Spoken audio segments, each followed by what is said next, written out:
Hello guys, तो आज हम ड्रॉ करने वाले हैं night angle of India. Reference photo पर हमने ग्रिड बना ली है। इस रेफरेंस फोटो की लिंक मैं डिस्क्रिप्शन में भी दे दूंगा। सबसे पहले हम ग्रिड बनाएंगे। ग्रिड बनाना आपको पहले से ही आता हो तो ये पार्ट आप स्किप कर सकते हो। तो ग्रिड बनाने के लिए आपको टॉप में 20 सेंटीमीटर की लाइन खींचना है और राइट साइड में 28 सेंटीमीटर की लाइन खींचना है और 2 सेंटीमीटर के गैप छोड़कर मार्क कर लेना है। ऐसे ही हम अपोजिट साइड में भी लाइन खींचकर मार्क कर लेंगे।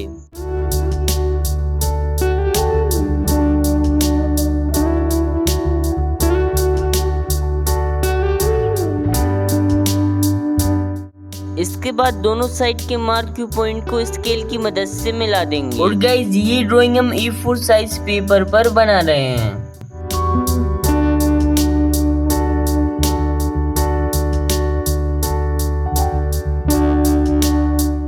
इसके बाद हम ग्रिड पर नंबरिंग कर लेंगे ताकि आप अच्छे से ऑब्जर्व कर बना सको।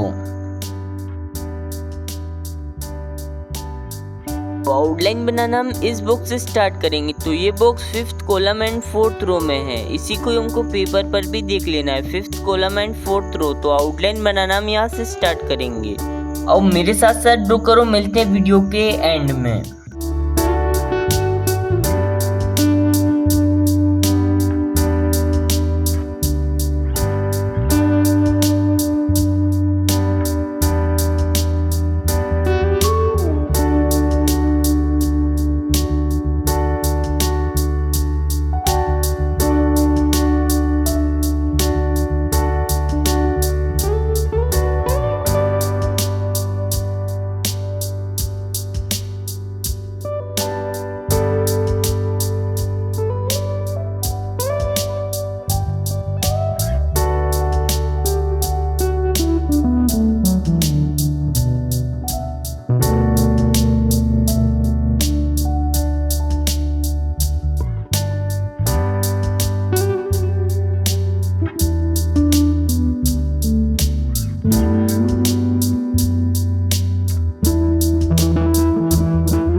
हमारी आउटलाइन कंप्लीट हो चुकी है। अगर आपकी आउटलाइन बन गई हो तो कमेंट में बताना, और चैनल पर नए आए हो तो सब्सक्राइब जरूर कर लेना। ओके बाय बाय, मिलते हैं नेक्स्ट वीडियो में, तब तक के लिए जय हिंद।